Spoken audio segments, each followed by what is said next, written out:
আমার নবী হলে নূরের নবী বাবা। আল্লাহর নবীকে আল্লাহ পাক আপন নূর থেকে তৈরি করেছে। ও মুসলমান, আপনাদেরকে একটু বুঝিয়ে দিই। নুজহাতুল মাজালিস কিতাবের দ্বিতীয় খণ্ড 96 এবং 97 পৃষ্ঠার মধ্যে রেখেছে। হযরতে আব্বাস রাদিয়াল্লাহু তাআলা আনহু বর্ণনা করেন। ইবনে আব্বাস বলে, এ জগৎবাসীরা, তোমরা শুনে রেখে নাও, আমি বলি। আমার নবী আপনার ডাক দিয়ে বললেন, হে আমার আপনার বড় হয়েছে মুহাম্মদ উম্মতানিরা, আমার সাহাবীরা, তোমরা শুনে রেখে দাও। আল্লাহ পাক ছিলেন আর কেউ যখন ছিল না, আল্লাহ করলেন কি ফাঁকা বাজা কাবজা তামিন নূরিহি। আল্লাহ পাক নিজের নূরকে, আমার নূরকে মুষ্টিতে ধারণ করলেন, করার পর সম্মুখে রেখে আপনার সম্মা কলা কোনি হাবিবি, আমার আল্লাহ বললেন তুমি আমার হাবিব হয়ে যাও। জোরে বল সুবহানাল্লাহ। নবী আমার ডাক দিয়ে বললেন, আল্লাহ পাক আমাকে আপনার মুষ্টির মধ্যে ধারণ করে যখন আপন নূর থেকে বলল বন্ধু তৈরি হয়ে যাও। বলে কেন হবে? বলে আনতা ইসকুকা ওয়া আনা ইসকি, তুমি আমার বন্ধু হবে, আমার প্রেমিক হবে, আমি তোমার প্রেমিক হব। তুমি বলবে লা ইলাহা ইল্লাল্লাহ, আমি বলবো মুহাম্মদ রাসূলুল্লাহ সাল্লাল্লাহু আলাইহি সাল্লাম, আপনার কলমা প্রচার হয়ে যাবে। ওগো হাবিব, কেউ পড়লো না পড়লো দরকার নাই। এর জন্য তো মহান আল্লাহ পাক বলে হাবিব, আমি আপনার প্রশংসা সবচাইতে উঁচু করেছি। ওয়ারাফানা লাকা যিকরাক, বলে হাবিব গো, আপনার প্রশংসা আমি আল্লাহ উঁচু করেছি। পৃথিবীর কোনো মোল্লা নিচু করতে পারবে না। পারবে নাকি বাবা? নবী আমার বলে সাহাবারা, পৃথিবীর জমিনে আল্লাহ পাক আমার নূরকে তৈরি করার পরে ডাক দিয়ে বললেন বন্ধু তুমি বন্ধু তৈরি হয়ে যাও। আমার নূর তৈরি হয়ে গেল। আমার নূরটাকে কোথায় রাখা হলো? আল্লাহর নবী সাল্লাল্লাহু তাআলা আলাইহি ওয়াসাল্লাম পবিত্র জবান দ্বারা বলেন, এবং হাদিসটা মাওয়াকিবুল্লাহ দুনিয়ার 7 পৃষ্ঠাতে লিপিবদ্ধ রয়েছে। এবং আপনার বলে আছে ইমাম নাবাহানী রহমাতুল্লাহ আলাইহি তিনার প্রণীত কিতাবের মধ্যে নকল করতেছে। বলা হলো আল্লাহর নবী ডাক দিয়ে বলেন, কাতাবা ইসমাহু আলাল আরশ, আমার নামটাকে আল্লাহর আরশে লিখে দিলেন। জোরে বল সুবহানাল্লাহ। আল্লাহ পাকের নবীর নামটা আল্লাহর আরশে লিখে দেওয়া হলো। এর জন্য বাবা জান্নাতের দরজায় দেখবেন লেখা থাকবে লা ইলাহা ইল্লাল্লাহ মুহাম্মদ রাসূলুল্লাহ। জান্নাতের আপনার চৌকাঠে লা ইলাহা ইল্লাল্লাহ মুহাম্মদ রাসূলুল্লাহ, আল্লাহ লিখে দিলেন লা ইলাহা ইল্লাল্লাহ মুহাম্মদ রাসূলুল্লাহ। আর এই মোল্লা কোনোদিন লা ইলাহা ইল্লাল্লাহ মুহাম্মদ রাসূলুল্লাহ খুঁজে পাই না। এখনো যদি সৌদি যান, মক্কা মুআজ্জামার প্রত্যেকটা মসজিদের দরজায় আর জানালার উপরে লেখা আছে লা ইলাহা ইল্লাল্লাহ মুহাম্মদ রাসূলুল্লাহ, ওটা স্টেট করে লেখা আছে। আর মোল্লা খুঁজে পেল না। আল্লাহর পয়গম্বর ডাক দিয়ে বলে সাহাবারা, কাতাবা ইসমাহু আলাল আরশি, আল্লাহ পাক আমার নামটাকে আরশের আপনার বলে হাতে উপরে লিখলো।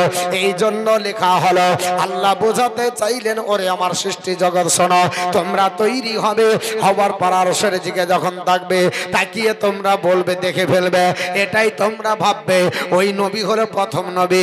কারণ মহান আল্লাহ পাক বলেন হুয়াল আউয়াল ওয়াল আখির ওয়াল যাহির ওয়াল বাতিন, তিনি প্রথম, তিনি শেষ, তিনি আপনার প্রকাশ্য, তিনি হলো গোপন। ওগো আমাদের দয়ার নবী, জোরে বলুন সুবহানাল্লাহ। আর একটু জোরে বলতে হবে। মন খারাপ? ভালো তো আপনাদের উপস্থিতি এরকম এত ভালো গেল। আরে ওগো আমাদের দয়ার নবী। আচ্ছা, আমি শুনেছি যে বেটা ছেলে যা শুনে শুনে মেয়েরা খুব জালসা শুনে না। তো আপনাদের দেশে তো মেয়েরাই শুনে না গো। এই গোবরাতে কয়েক বছর ধরে আছে, এবারও আপনার বলা হচ্ছে ছাড়েনি, লিতেই আছে। তো ওখানে দেখবো যদি বেটা ছেলে 100টা হয় তাহলে 500 মেয়ে ছেলে হয়। আর আপনাদের এখানে আমার কপাল খারাপ। হ্যাঁ না, আপনাদের কপাল খারাপ, আমার না। ওই ভাগ্যবান যে মাহফিলে আসলো, আর ওই কপাল পোড়া যে মাহফিল থেকে বাইরে থাকবে। এটা নবীর মাহফিল। কার মাহফিল? নবীর। এটা আপনারও নয় আমারও নয়, নবীর মাহফিল।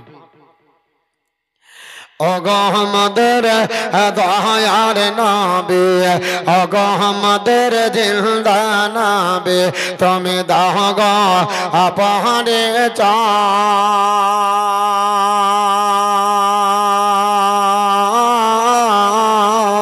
কেহবা বলে মাহাটের পাতল কেহবা বড় ভাই আমাদের দয়ার নবী। এরকমই থাকবে, লাড়বেন না।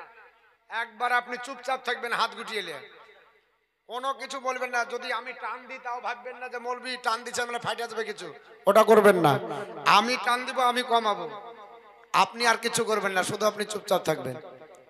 না না, ঘুচড়াতে যায় এমন জায়গাতে ঘুচড়ে দেয় যে দেখা যায় মেন জায়গা খালি খারাপ হয়। হ্যাঁ, ও গো আমাদের দয়ার নাবে, আগো আমাদের জিন্দা নাবে, তুমি দহগ পাহাড়ে চাই কেহবা বলে মাহাটের বোতল কেহবা বড় ভাই সর্বপ্রথম শেষটি দিনে খোদার নর তৈরে তেনে সর্বপ্রথম শেষটি দিনে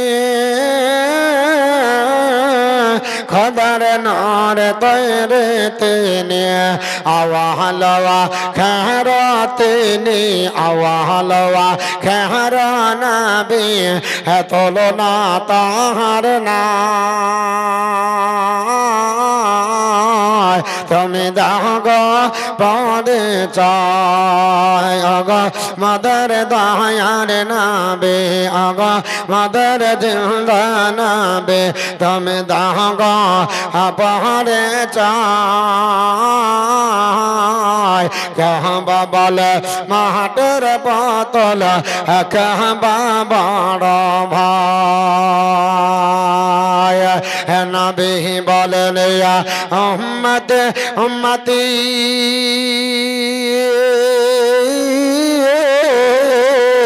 আল্লাহ বলেন না মাটি নবী বলেন ইয়া উম্মত উম্মতি আল্লাহ বলেন না মাটি নূর বলে ডাকেন সদাই নূর বলে ডাকেন সদাই কোরআন পাকে কয়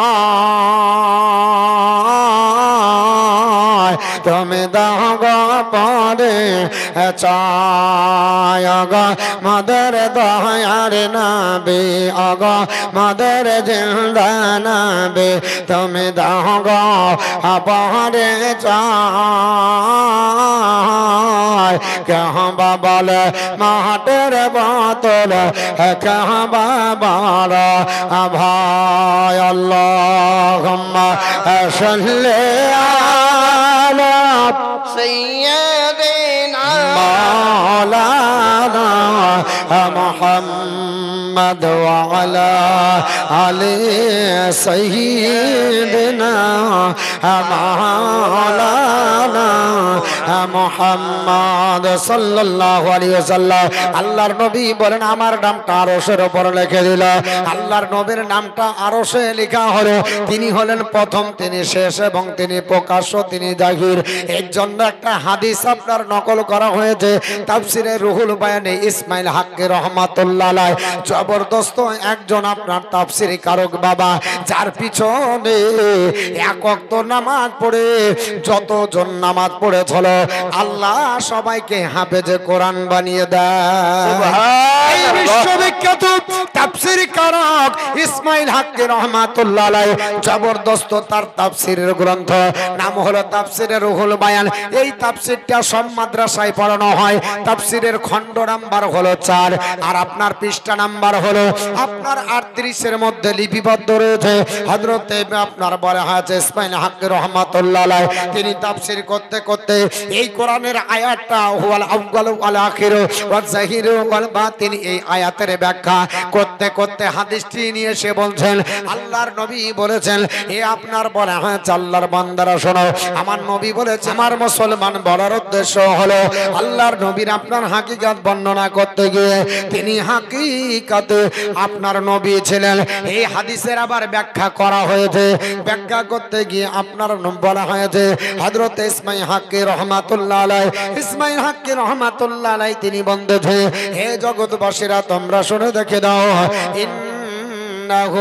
নাবিয়ান বিল ফিল ওয়া আলিমান বিনবুওয়াতিহি এ জগতের মানুষেরা শুনে রেখে দাও নবী তখন কার্যক্ষেত্রে নবী ছিলেন জোরে বলেন সুবহানাল্লাহ এবং নবী আপনার বলে হয়েছে কার্যক্ষেত্রে নবী আর নবীর নবুয়তটাকে নবী জানতেন যেই দিন আল্লাহ পাক নবীর নামটা আরো সে লিখে দিয়েছিলেন জোরে বলেন সুবহানাল্লাহ এই জন্য বলি বাবা আমার নবী আপনার সেই দিন নবী হয়ে আসেননি আল্লাহ পাক যেদিন তৈরি করে সেদিনই নবী এই নবীর ব্যাপারে হাদিস বলতে গেলে অনেক সময় লেগে যাবে আমি লম্বা করব না শুধু আপনার বলে হয়েছে বলে দিই হাদিস আপনার পরে একটু বলার চেষ্টা করব আমার নবীজি আপনার পৃথিবীতে আসবে সব আগে আল্লাহ তৈরি করলেন তৈরি করার পর পাঠালেন সবার শেষে মুসলমান আদম পয়গম্বর থেকে ঈসা রুহুল্লাহ পর্যন্ত যত নবী এসেছে সমস্ত নবী আপনার আগে আসলো তারপর আমার আল্লাহ পাক নবীকে পাঠালেন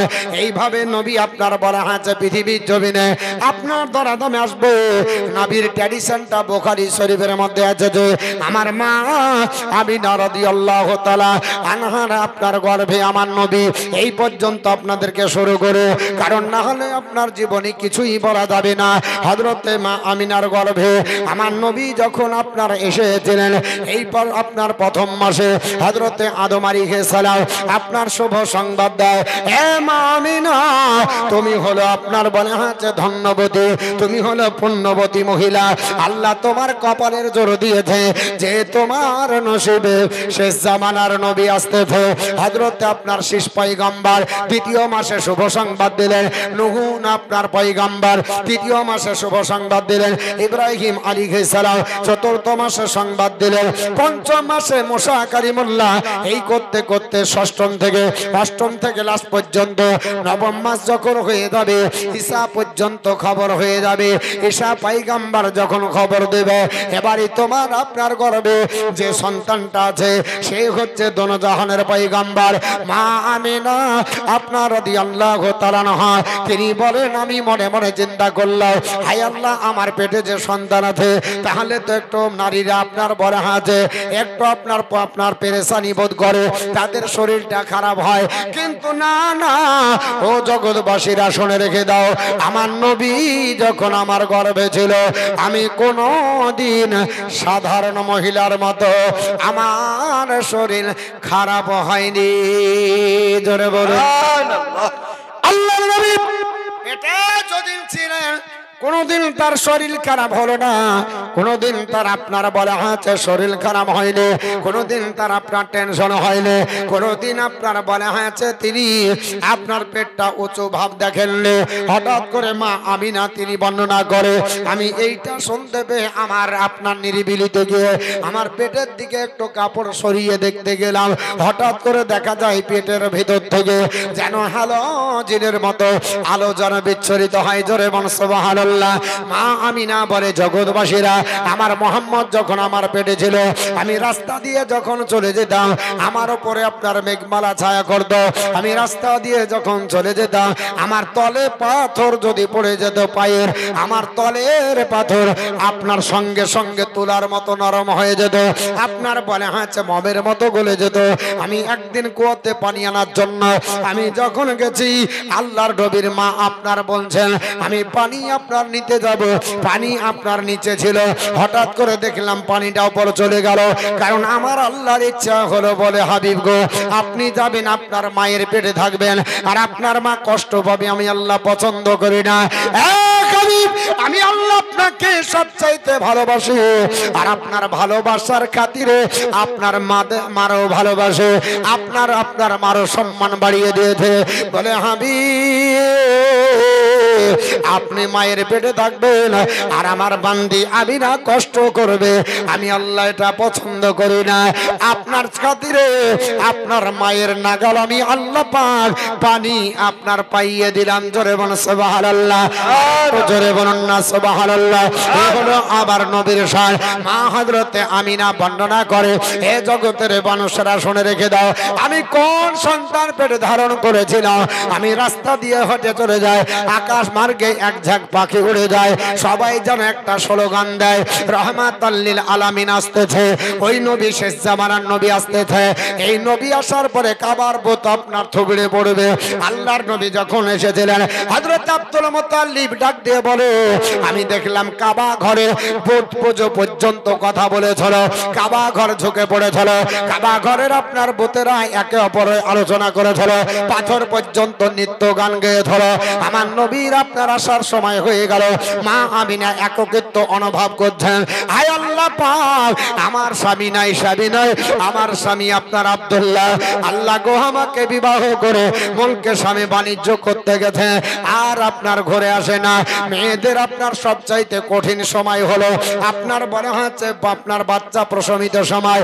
এর জন্য আল্লাহর নবী বলেছে, আমার সাহাবারা, যখন তোমাদের স্ত্রীরা গর্ভবতী থাকবে সব সময় তোমরা পাশে থাকবে, কারণ ওই মুহূর্তটা তাদের এত কঠিন হয়।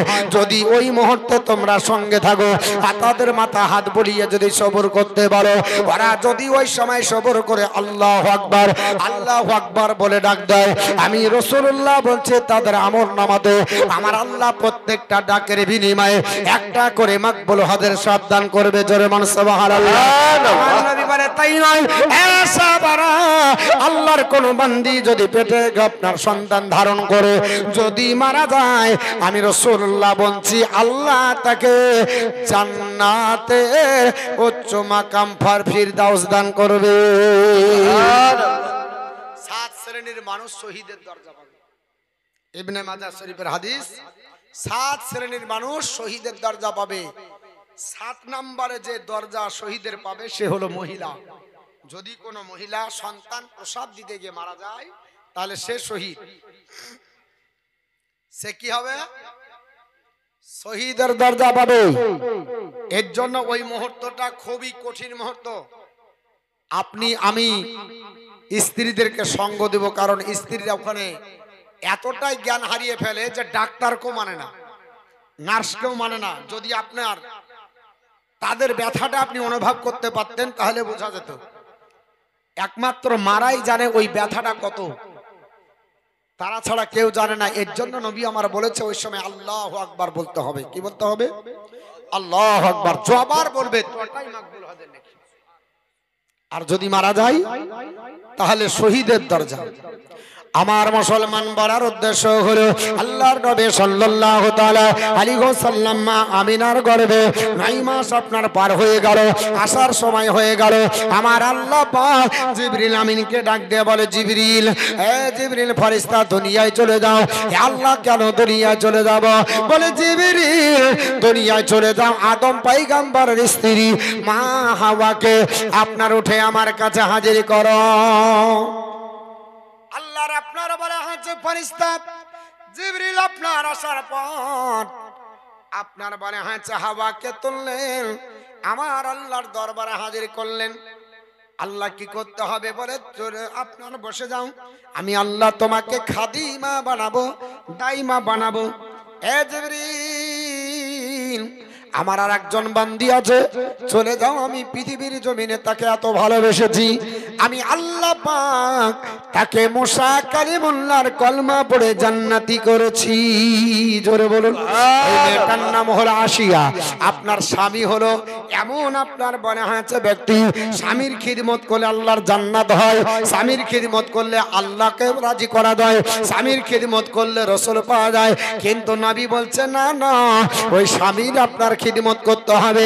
যে স্বামী আপনার শরীয়তের বিধান মানবে, স্বামী যদি বলে চলো গান শুনবো, স্ত্রী যদি বলে যাব না গুনাহ হবে না, স্বামী যদি বলে চলো সিনেমা হলে যে সিনেমা দেখি, স্ত্রী যদি বলে শরীয়তের প্রাধান্য নাই, শরীয়তে বৈধ নাই, যাব না, আল্লাহর নবী বলছে তার আপনার বলে হাঁচে গোনা নাই। হযরতে আসিয়া আপনার এমন মহিলা, তার আপনার স্বামী ছিল ফেরাউন, ইন্টারন্যাশনাল কাফির বাবা, যার উপরে আল্লাহ কোরআন নাজিল করে গ্যারান্টি দিলেন, এ আপনার বলে হাঁচে জগৎবাসী শুনে রেখে দাও, আমি আল্লাহ পাক ডাক দিয়ে বলছি ফেরাউনকে কিয়ামত পর্যন্ত আমি আল্লাহ জাল মাছের শক্তি করে রেখে দেব।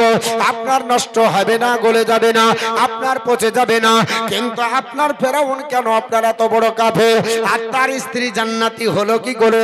কাফেরের স্ত্রী কাবার কেন জান্নাতি হবে? আজ আপনার বলে হাঁচে আসিয়াকে ডাক দিয়ে বলে চলো, এ আপনার আসিয়া, আমি হলাম সবচাইতে বড় খোদা, আমার চাইতে আপনার বড় খোদা কেউ নাই, এই মিশরে আমি হলাম একমাত্র খোদা। আসিয়া আমার কলমা আপনার আমাকে খোদা বলে মানো। আসিয়া সবাই আমাকে খোদা বলে মেনেছে, তুমি ব্যতীত। আর কথায় আছে ঘরের শত্রু বিভীষণ, তাই না? ফেরাউন বলছে দেখ তুমি আমার বউ, আমি তোমার স্বামী, এটা ঠিক আছে, কিন্তু একবার খোদা বলে মেনে নাও।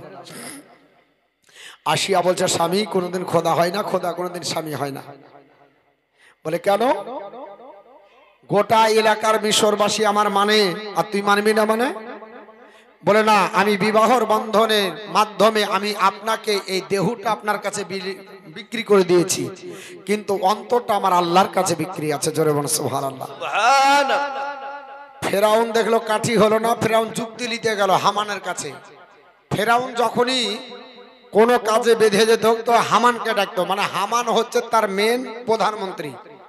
আর দেখবেন যে মাথা মোটা হয় সে নিজের কথাই চলে না, অপরের কথাই চলে। এই ফেরাউনকে খোদা বানিয়েছিল কে? হামান। হামান যুক্তি দিল আপনাকে সবাই মানে, এ করে ও করে, আর আপনি এই সামান্য আপনার বলে হাঁচে এইভাবে বাদশা হয়ে থাকবেন, একবার খোদাই দাবি করলেন, তাহলে গোটা এলাকা লোকে মানবে? যুক্তি খারাপ না? তো তখন খোদাই দাবি করলো। হামানের একটাও চুল ছিল না শরীরে, লোম ছিল না, ওর কাজ হচ্ছে যুক্তি দেওয়া। মানে সারা রাত চিন্তা ভাবনা করতো যে কি যুক্তি দিলে ফেরাউন আপনার বলা হচ্ছে সাকসেসফুল হবে।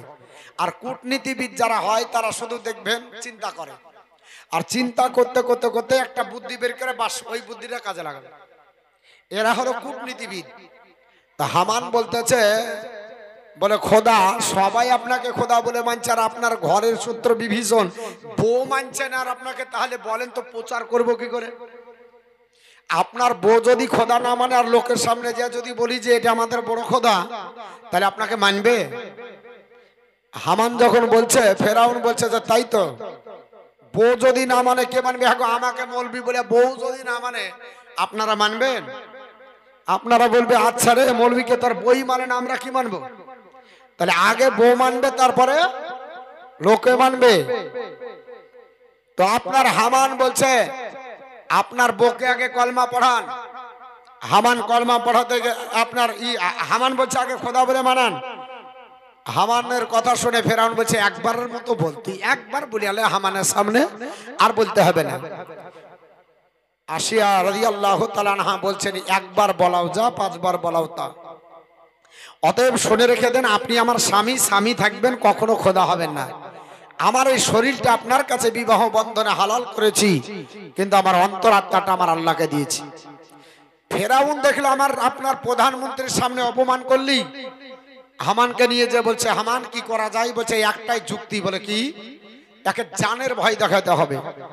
কি করে? বলছে লম্বা একটা উনুন খোঁড়ান, আর ওর উপর তেলের আপনার কড়াই চাপিয়ে দেন, আর একবার তেল টকবাক করে ফুটবে, আর ওকে হাত পা ধরে নিয়ে এসে চুবড়িয়ে দিব, এরকম ভয় দেখাবো, তাহলেই দেখবেন জানের ভয় সবাই করে। ফেরাউন বলছে ঠিকই বলেছিস, ওইভাবে ধরলেই একবার বলে নিলি কাজ আপনার খতম। আপনার বলে আছে আসিয়ার সামনে বড় একটা আপনার উনান করা হলো, কড়াইতে আপনার তেল দেওয়া হলো, টকবাক টকবাক করে তেল ফুটে, আসিয়াকে বলছে, আসিয়া দেখতে পাচ্ছ কার জন্য ব্যবস্থাপনা? বলে হ্যাঁ আমি দেখতে পাচ্ছি আমার জন্য। বলে কলমা পড়বে না এখানে মাগুর ভাজ কই মাছ ভাজি হবে? আসিয়া বলল যদি জীবন দিতে হয় দিব, কিন্তু ইমান দেব না। যদি জীবন দিতে হয় দেব, কিন্তু ইমান দেব না। আসিয়ার হাত পা বেঁধে আপনার জ্বলন্ত, আপনার বলা আছে অগ্নিকুণ্ডের কাছে নিয়ে এসে তেল টকবাক করে ফুটতেছে, আসিয়াকে ভয় দেখানো হচ্ছে। আসিয়া কলমা পড়ল না। আসিয়া যখন কলমা না পড়ল, শেষ পর্যন্ত ফেরাউন তাকে ধরে হামানের যুক্তি পরামর্শতে তেলের কড়াই ছেড়ে দিল। মা আসিয়া ওই তেলের কড়াইতে আল্লাহকে স্মরণ করতেছে, আর আল্লাহ জবান দ্বারাতে বের করে নিল, পড়ো লা ইলাহা ইল্লাল্লাহ মুসা কালিমুল্লাহ সাল্লাল্লাহু তাআলা আলাইহি ওয়াসাল্লাম। আমার বলার উদ্দেশ্য হলো হযরত আপনার আসিয়াকে তোলা হলো। আসিয়া জ্বলন্ত অগ্নিকুণ্ডতে তেলের আপনার বলে হাঁচে কড়াইতে কই মাছ মাগুর মাছ ভাজি হয়েছিল। আমার আল্লাহ বললেন জিবরিল আসিয়ার কাছে চলে যাও, আমি আসিয়াকে আল্লাহ পাক পছন্দ করেছি। আসিয়া আমাকে এতটাই ভালোবেসেছে, স্বামীর কথা মানেনি, আপনার শিরিক করেনি, আপনার ফেরাউনের তেলে কড়াইতে আপনার জ্বলেছে। আমি আসিয়াকে আমার শেষ জামানার নবীর আমি দাইমা বানাবো, জানে প্রতি বছর আমার নবীর সঙ্গে তার নামটা জোড়া হয়ে যায়। আমার নবীর চর্চা কিয়ামত পর্যন্ত হবে, আর আসিয়াকেও চর্চা করা হবে, আসিয়ারও নামটা আপনার উঠে পড়বে। আল্লাহর ফেরেশতা জিবরাইল আসিয়াকে তুললেন, আসিয়াকে আল্লাহর দরবারে হাজির করা হলো। আসিয়া ডাক দিয়ে বললেন আল্লাহ কোথায় যেতে হবে? বলে আমার আপনার নবীর কাছে যেতে হবে, আমার বিশ্ব নবীর আবির্ভাব হবে, আমি দুনিয়াতে তোমাকে পাঠাবো। এই করে চলে গেল আপনার হাজরা। হযরতে হাজরাকেও তোলা হলো। ইসমাইল আলাইহিস সালামের আম্মা জান হযরতে ইব্রাহিম খলিলুল্লাহর স্ত্রী, তাকেও আপনার হাজির করা হলো। আপনার ঈসা নবীর আম্মা জান মা মারিয়ামকে তোলা হলো। চারজন মহিলাকে তোলে আল্লাহ পাক পরামর্শ দিল চলে যাও, ওই আমার আপনার বলে হাজা বিশ্ব নবী আবির্ভাব হবে, আমি তোমাদেরকে দাইমা নির্বাচন করেছি, তোমরা দুনিয়ার বুকে চলে যাও, আমার নবীর আগমন হবে, আমার নবী আপনার পৃথিবীতে আবির্ভূত হবে। চারজন মহিলা তোমরা বলবে না আমরা আপনার বলা হয়েছে এই ব্যক্তিত্বের অধিকারী নয়, তোমরা বলবে আমরা হলাম নবীর দাইমা, আপনার বিশ্ব নবীর দাইমা বলে পরিচয় দিয়ে চলে যাবে। আল্লাহ তিনটি পতাকা দিয়ে ফারিস্তা জিবরিল সহ আপনার হাজার হাজার ফারিস্তা বাড়ালো, একটা পূর্ব প্রান্তরে, একটা পশ্চিম প্রান্তরে, আর একটা কাবা ঘরের ছাদে আপনার উত্তরণ করা হলো। এই চারজন মহিলা আমিনার ঘরে যখনই আপনার পদার্পণ করেছে, মা আমিনা রাদিয়াল্লাহু তাআলা আনহা আপনার অবাক হয়ে তাদের দিকে তাকিয়ে আছে। হযরত আমিনা তবে আপনার তাকাতে তাকাতে ডাক দিয়ে বলতেছেন, ওগো মা তোমাদেরকে দেখিনি, তোমরা কোথায় বাড়ি, তোমাদের ঘর কোথায়, তোমরা কোথা থেকে এসেছো একটু পরিচয় দাও। চেনো না গো মায়ানি না, চেনো না গো মা তুমি, আমার নামে হযরতে হাওয়া, আমি আদম নবীর বিবি। চেনো না গো মায়ামি না, চেনো না গো মা তুমি, আমার নামে হযরত আসিয়া, আমি ফিরাউন মালাউনের বিবি। চেনো না গো মায়ামি না, চেনো না গো মা তুমি, আমার নামে হযরত হাজরা, আমি আপনার ইব্রাহিম নবীর বিবি। চেনো না গো মায়ামি না, ছিল গো আমার তুমি আমার নামতে হযরতে মারিয়াম আমি ঈসা নবীর জননী। চারজন মহিলা পরিচয় দিয়ে দিলেন বিশ্ব নবীর আম্মা জান। তিনি আপনার একাকিত্ব অনুভব করছিলেন। চারজন মহিলা জান্নাতি মহিলা। অনেক ব্যক্তি বলে নবী মারে মাটির সঙ্গে মিশিয়ে গেছে। আস্তাগফিরুল্লাহ, আল্লাহর নবী যদি মরে মাটির সঙ্গে মিশাতো তাহলে বলেন এই চারজন আপনার মহিলা এরা আগে ইন্তিকাল করেছে কিনা? তাহলে আগে ইন্তিকাল করে গেছে, অথচ চারজন মহিলাকে আমার আল্লাহ পাক পাঠাচ্ছে আমার বিশ্ব নবীর দাইমা হিসাবে। যাই হোক বাবা, পৃথিবীর জমিনে আল্লাহর নবীর দাইমা হিসাবে চারজন মহিলা আপনার পালন করলো, দায়িত্ব পালন হয়ে গেল। আল্লাহর নবী পৃথিবীর ধরাধামে আপনার যখন পদার্পণ করে মা আমিনাকে জিজ্ঞেস করা হলো, ওগো মা আমিনা, তুমি বলে দাও তোমার ছেলে মোহাম্মদ এই পৃথিবীর জমিনে যখন পদার্পণ করে, আবির্ভাব যখন হয়, কেমন ভাবে আপনার এসেছিল হযরত আপনার আমিনা বর্ণনা করো। আমার নবী যখন আসে সিজদার হালাতে আসে, জোরে বলো সুবহানাল্লাহ। আমার বিশ্ব নবী এমন দয়ার ভান্ডার, আমার নবী সিজদায় পড়ে আপনার ডাক দিয়ে বলেছিল, প্রথম বাক্য পাঠ করেছিল আলহামদুলিল্লাহি রাব্বিল আলামিন, তারপরে পড়েছিল আপনার রব্বি হাবলি উম্মতি, রব্বি হাবলি উম্মতি। প্রথমে আল্লাহর প্রশংসার পরে নিজের আপনার উম্মতের চিন্তা করলে হযরতে মা আমিনা বলে, আমি আমার মুহাম্মদের দিকে আপনার তাকিয়ে যখন দেখলাম আমার মুহাম্মদের লাড়িটা আমার সঙ্গে কাটা ছিল না। আল্লাহ পাক পৃথিবীর জমিনে নারী কাটা খাতনা দেওয়া আপনার না দিয়ে আল্লাহ পৃথিবীর জমিনে পাঠায়, জোরে বলো সুবহানাল্লাহ। এই জন্য পৃথিবীর জমিনে বিশ্ববিখ্যাত মনীষী নাম হলো তার আপনার বলা হয় যে গুরু আপনার বেদব্যাস। উনি বলছেন জগৎবাসীরা আমার নবী খাতনা দেওয়া ছিল না, এই খাতনা দেওয়া অবস্থায় এবং নারী কাটা অবস্থায় এবং টিকিবিহীন অবস্থায় পৃথিবীতে এসেছে। এটা আপনার বলা হয়েছে আপনার পুরাণের মধ্যে। পুরাণ হলো 18 খণ্ডে বিভক্ত।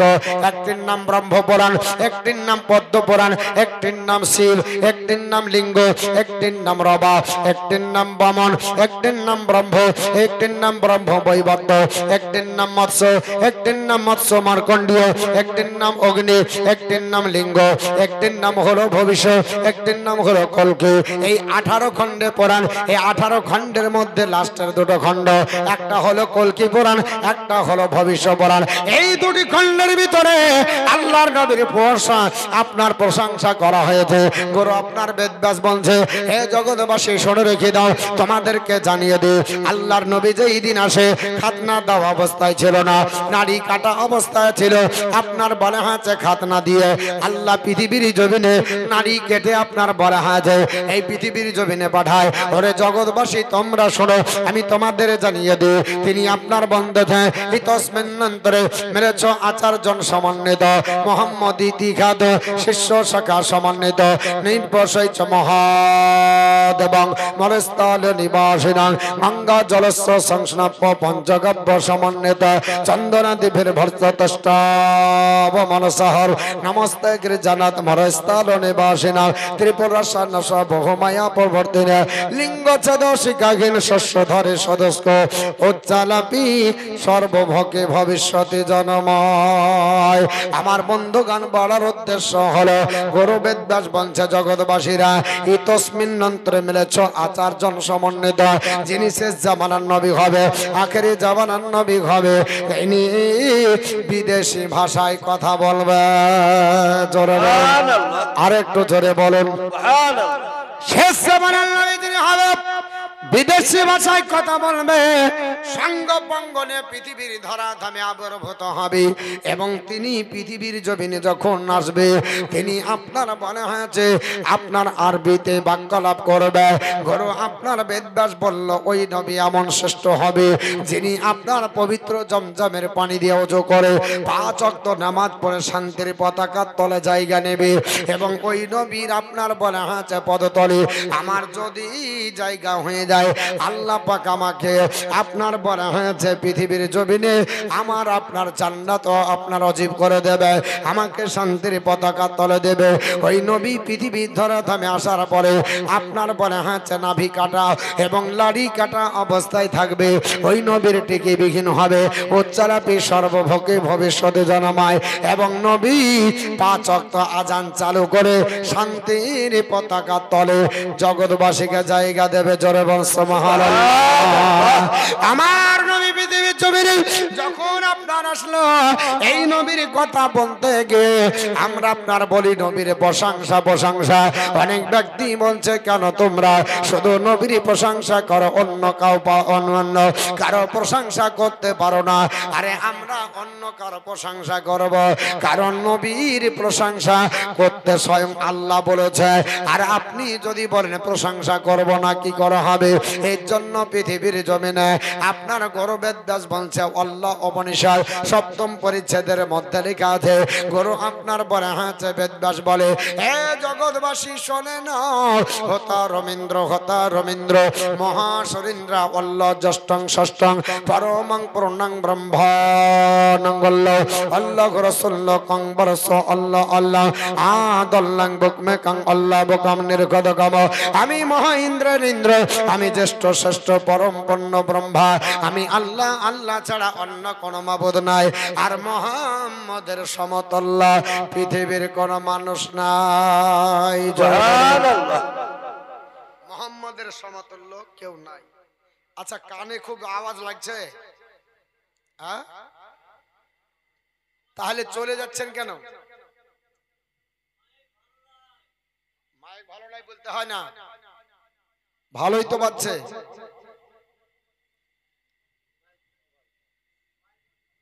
না না ঠিক আছে, মাইক ভালো বাজছে তো। আরে বাইরে কেন নেবেন, ঘরের ভান ঢুকেন না। আপনি বাহির বাহির করে বেড়েছেন, জালসা দিয়েছেন বাহিরের লেগে না ভিতরের লেগে?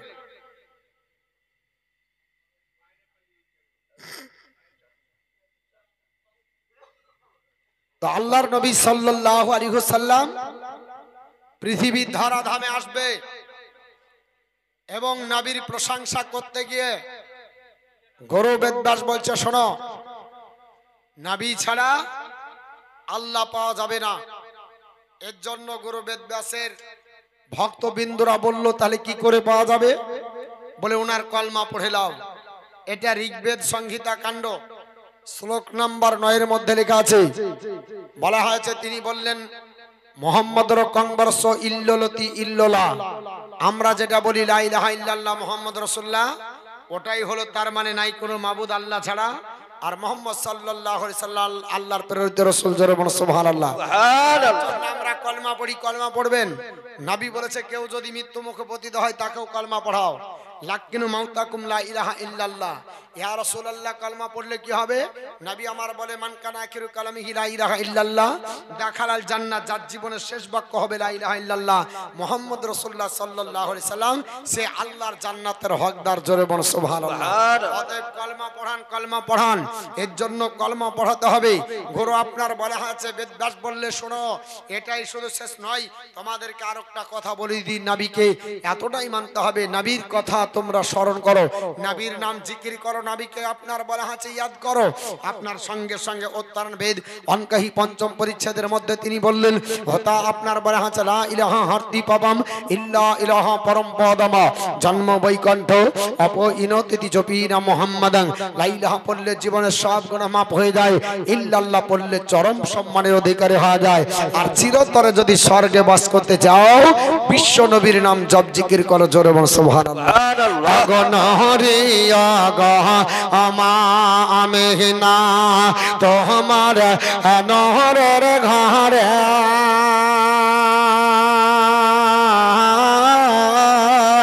খোদার রহমত অগপরে ধরে ঝরে নহরিয়া গহ আমা আমেনা তোমার নহরের ঘরে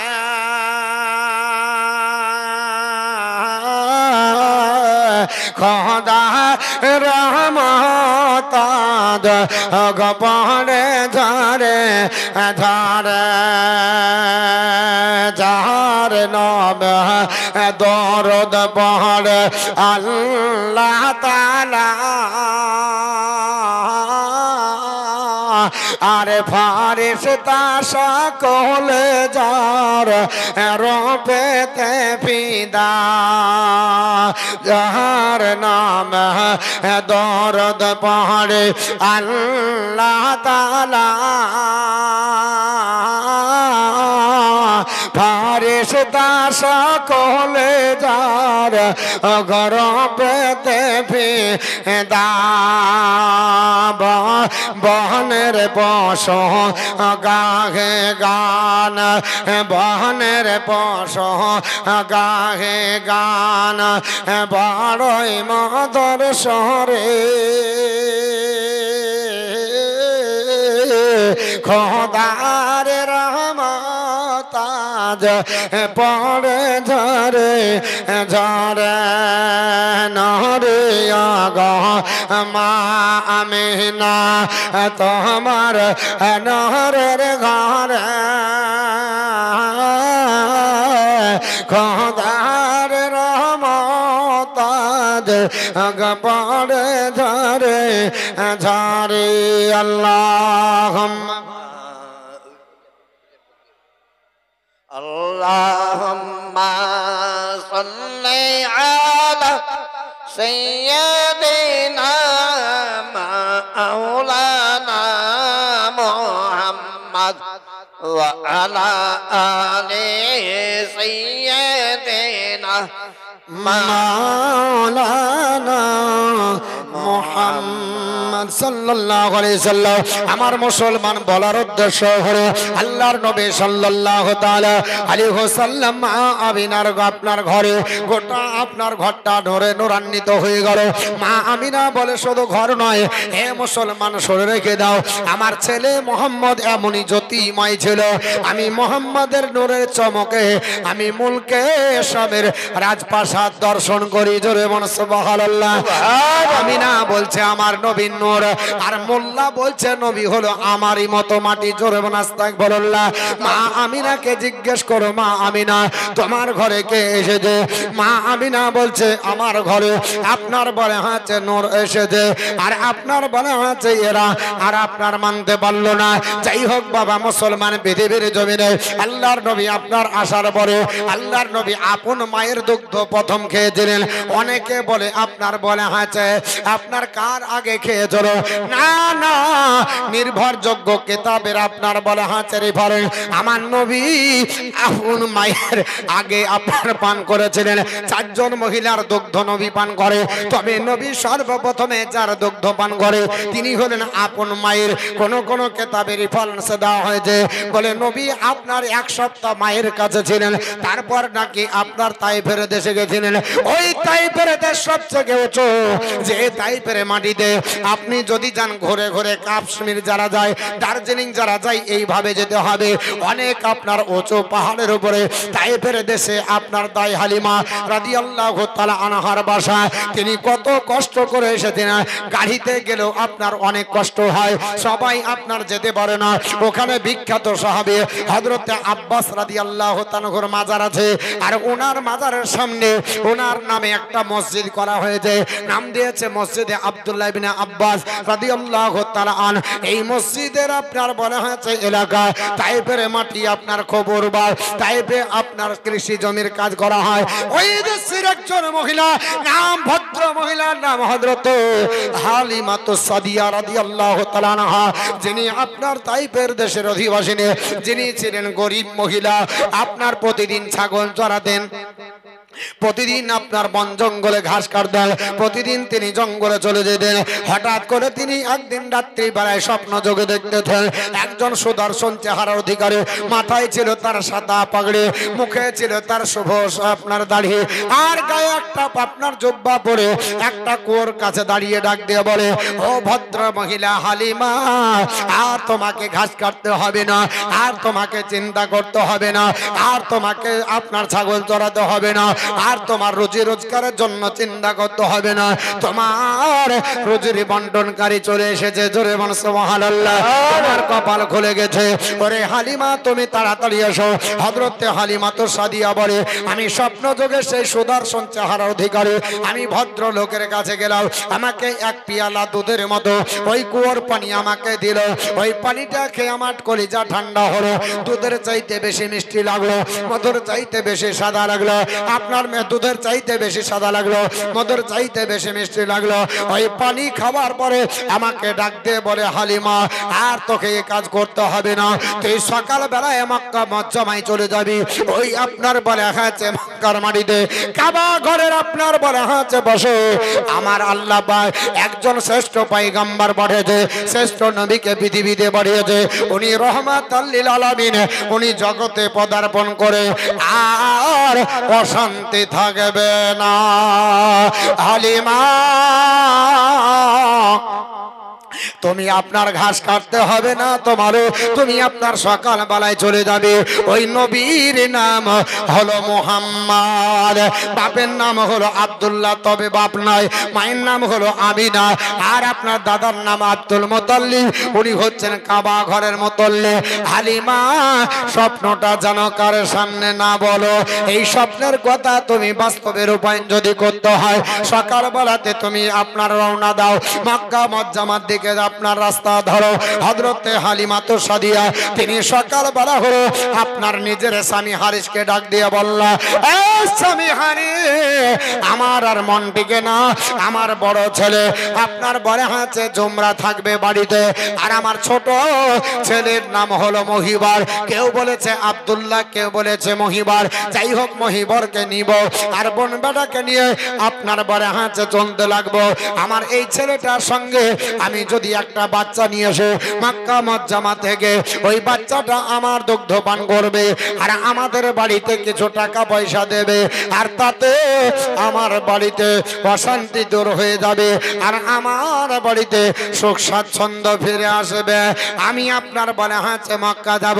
হযরতে হালিমা তো সাদিয়া রাদিয়াল্লাহু তাআলা আনহা তিনি আপনার ঘোড়ার পরে আরোহণ করে যাবে। ওই আপনার বনি সাদ গোত্রের এবং অন্যান্য গোত্রের কাফেরা মক্কা মজ্জামায় গেল। এখন তো ভালো পথ, আর তখন ছিল পাহাড়ের আপনার কিনারায় যেতে হবে। মা খালিমা রাস্তা অতিক্রম করতে লাগলেন। রাস্তায় চলতে চলতে সবার আপনার বলে হাঁচে বলিষ্ঠ ঘোড়া বা উট, যাই হোক না কেন আপনার ঘোড়ারও কথা বলা হয়েছে, খচ্চরেরও কথা বলা হয়েছে, তবে পৃথিবীর জমিনে আল্লাহর নবীর ব্যাপারে যেহেতু ভালো আপনার কথা বলছি, ওর জন্য উটটা শুনতে ভালো লাগে, ঠিক না বেঠিক বাবা? খচ্চরটা শুনতে ভাষা ভালো লাগছে না, যদিও কথাটা সঠিক তবে ভালো লাগে না। আল্লাহর নবীর আপনার বলে আছে দাইমা হালিমা তিনি আপনার উটের উপর আরোহণ করে চলে, কিন্তু উট চলতে পারে না, এত দুর্বল। যেতে যেতে অর্ধেকটা রাস্তা গেছে। হযরতে হালিমা তো সাদিয়া দেখে ওই আপনার মক্কা মজ্জামা থেকে যেন সব বাচ্চাগুলোকে নিয়ে সবাই যেন রাস্তা প্রত্যাবর্তন করে।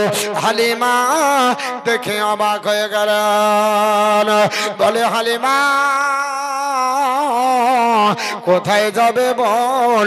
আমরা মক্কা মজ্জামার গলি গলি খুঁজে সবাই আমরা বাচ্চা নিয়ে এসেছি, কোনো বাচ্চা নাই। সুবহানাল্লাহ। আর বাচ্চা নাই, সব বাচ্চা নিয়ে চলে এসেছি। হালিমা রাদিয়াল্লাহু তাআলা আনহার মন খারাপ হয়ে গেল। আল্লাহ, স্বপ্ন যোগে দেখলাম এক, আর আমার কি স্বপ্ন স্বপ্নেই থাকবে, পরিণত হবে না? আমি কি স্বপ্নের বাস্তবতা পাবো না? আল্লাহর নবীর আপনার বলে হয়েছে স্বপ্ন দেখেছে, নবী কি সবার ভাগ্যে জুটবে? বা নবীর সোহবত সবাই পাবে? সবাই পাবে না, সবার কপালে হবে না, জুটবে না। কারণ যার খতামাল্লাহু আলা কুলুবিহিম ওয়া আলা সামইহিম ওয়া আলা আবসারিহিম গিশাওয়াতুন ওয়া লাহুম আযাবুন আযীম, যার আল্লাহ পাক হৃদয় মোহর মেরে দিয়েছে, কানে তালা মেরে দিয়েছে, চোখে পটি মেরে দিয়েছে, তারা ভালো কথা শুনবে না। আপনার এদের হৃদয়ে ঢুকবে না, এরা নবীর মহব্বত বুঝবে না। হালিমা তো সাদিয়া তিনি চিন্তা করছেন, আল্লাহ কি করা যায়? উটও চলতে পারে না, উট যাই না, শেষ পর্যন্ত হালিমা সিদ্ধান্ত নিল স্বামীর সঙ্গে, স্বামী কি করা যায়? বলে এক কাজ করো, আমাকে উটটা দাও, আমি এখানে বসে থাকি বাবলা গাছে বেঁধে, আর তুমি একাই যাও। হালিমা তো সাদিয়া রাদিয়াল্লাহু তাআলা আনহা তিনি একাই হেঁটে হেঁটে গেলেন কাবা ঘরের চাতালের কাছে যাবেন। কাবা ঘর সবচাইতে নিচে আছে, কাবা ঘর সবচাইতে নিচে। যারা গেছেন হজ করতে দেখবেন কাবা ঘর আপনি যদি মনে করেন দর্শন করব, তো সমতল থেকে কাবা ঘর দুতলা নিচে নামতে হবে, তারপরে কাবা ঘর পাবেন। চারিদিকে পাহাড়, চারিদিকে পাহাড়, আর কাবা ঘর তার নিচে। সবচাইতে নিচে জায়গাটা হলো কাবা ঘর। ওই কাবার চাতালি হযরতে আব্দুল মুতাল্লিব তিনি ঘোরাফেরা করছেন, আর হালিমা তো সাদিয়া মনে হচ্ছে কিছু খুঁজছে, একটা কিছু চাইছে। হযরতে আব্দুল মুতাল্লিব বলছে, ভদ্র মহিলা শোনো। তিনি কাছে গেলেন, তুমি কিছু খুঁজছো? বলে হুজুর খুঁজছি বলতে গেলে আমি এসেছি তাইফের মাটি থেকে। আমি তাইফ দেশের অধিবাসী, একজন গরিব মানুষ, আমি দিন মজুর, আমি দিন খাটি দিন খাই। তো এসেছি, আমি শুনতে পেয়েছি আরবের এলাকায় এই মক্কা মুআজ্জামায় অনেক পুত্র সন্তান হয়েছে। তো আমি শুনতে পেয়েছি, তাই এসেছি। আমি একটা সন্তান নিয়ে যাব, লালন পালন করব, আর তার বিনিময়ে যা মজুরি পাবো তাই দিয়ে আমার সংসার চলবে। আল্লাহর নবীর দাদা আব্দুল মুতাল্লিব বললেন, বলে ও মা, আমার একটা পোতা হয়েছে, নিবে? বলে আপনার পোতা? বলে হ্যাঁ। বলে কি নাম? বলে মুহাম্মদ সাল্লাল্লাহু আলাইহি সাল্লাম। জোরে বলুন। যেমনি শুনেছে হযরতে মা হালিমা তো সাদিয়ার স্মৃতি পটে ভেসে উঠল, মুহাম্মদ? বলে হ্যাঁ। আচ্ছা, ওনার আব্বা জানের নাম আব্দুল্লাহ? ও আচ্ছা আচ্ছা আচ্ছা। মায়ের নাম আমিনা। হযরতে হালিমা বলছে এটাই হবে তাহলে, আর একটু যাই। দাদার নাম আব্দুল মুতাল্লিব, আমি আপনারই তাহলে পোতা? বলে হ্যাঁ। একটু দেখাবেন? চলো। হালিমা রাদিয়াল্লাহু তাআলা আনহা তিনি চলে গেলেন মা আমিনার ঘরে। আল্লাহর নবীর বাড়ি আর কাবা ঘড়ি সামনাসামনি। আবু কুবাইস পাহাড়ের নিচে হলো নবীর বাড়ি, আর নবীর বাড়ির সামনে হচ্ছে আবু জেহেলের বাড়ি, আর আবু জেহেলের পিছনে হলো সাফা মারওয়া, আর তার পিছনে হচ্ছে কাবা ঘর, মানে একেবারে স্ট্রেট। তো আবু জেহেল আপনার পৃথিবীর জমিনে এই শয়তান এই সামনাসামনি থেকে নসিবে তো জুড়বে না, ভালো যদি সহ্য হয়, আগেই বলেছি। তো হযরতে বিশ্ব নবীর বাড়িতে নিয়ে যাওয়া হলো। মা আমিনা রাদিয়াল্লাহু তাআলা আনহা ডাকলেন, মা আমিনার কাছে গেলেন। বিশ্ব নবী দেখার সঙ্গে সঙ্গে মুচকি হেসে দিয়েছে। জোরে বলুন সুবহানাল্লাহ। সুবহানাল্লাহ। নবী আমার বোঝাতে চাইছে হালিমা তোর কপাল ভালো। নবী মুচকি হাসি দিলেন, আর মুচকি হাসি হাসা হলো সুন্নাত। মুচকি হাসি কি সুন্নাত। অট্ট হাসি হাসবেন না মা, দাঁত বের করে হাসলে উজুও ভাঙে, আর এটা হচ্ছে শয়তানি হাসি। আর মুচকি হাসি হলো সুন্নতি হাসি, রাসূলুল্লাহর সুন্নাত। পবিত্র কোরআন শরীফে এসেছে ফাতা বাসামা দাহিকাম মিন কাউলিহা। সুলাইমান আলাইহিস সালাম পিপিলিকার কথাই মুচকি হেসেছিলেন। এই কোরআনের আয়াত ব্যাখ্যা করতে করতে একটা হাদিস নকল করা হয়েছে মা আয়েশা সিদ্দিকা থেকে। মা আয়েশা বলতেছেন, এ জগৎবাসীরা, আমার নবী জীবনে কোনোদিন অট্ট হাসি হাসেনি। নবী যতদিন হেসেছেন মুচকি হাসি হেসেছে। এর জন্য নবীর হাসি হলো মুচকি। অতএব সুন্নাতি পদ্ধতিতে মুচকি যেন হাসি হয়, অট্ট হাসি নয়। দাঁত বের করে নাই, দাঁত বের করে হাসলে উজু ভেঙে যাবে। তো নবী আমার মুচকি হেসে বোঝাতে চাইলেন, হালিমা তোর কপাল ভালো, আর চিন্তা নাই, তোকে আর কাজ করতে হবে না, আর কোনো চিন্তা নাই। আরে ধন্য হালিমা বিবি দাহাই রে, তোমার রোজের বন্ডন করে, তোমার বাড়ি দাহাই রে, তোমার বাড়ি দায় রে। ধন্য হালিমা বিবি দাহাই রে, তোমার রোজের বন্ডন করে, তোমার বাড়ি দাহাই রে, তোমার বাড়ি দাহাই রে। আরে মাকার প্রতি ঘরে গিয়ে একটি ছেলে পেল না, একটি ছেলে পেল না। কোড়ো ঘরে বসে দেখো ডাকে বিবি আমিনা, ডাকি বিবি আমিনা। আমিনা বলে আমার সোনার চাঁদকে আদর করে নিয়ে তুমি যাও রে ধন্য হালিমা বিবি ধন্য তুমি দয়ার আমাদত ধন্য হালিমা বিবি দায় রে তোমার রোজরে বন্ধন গালে তোমার বাড়ি যায় রে তোমার বাড়ি যায় রে আমার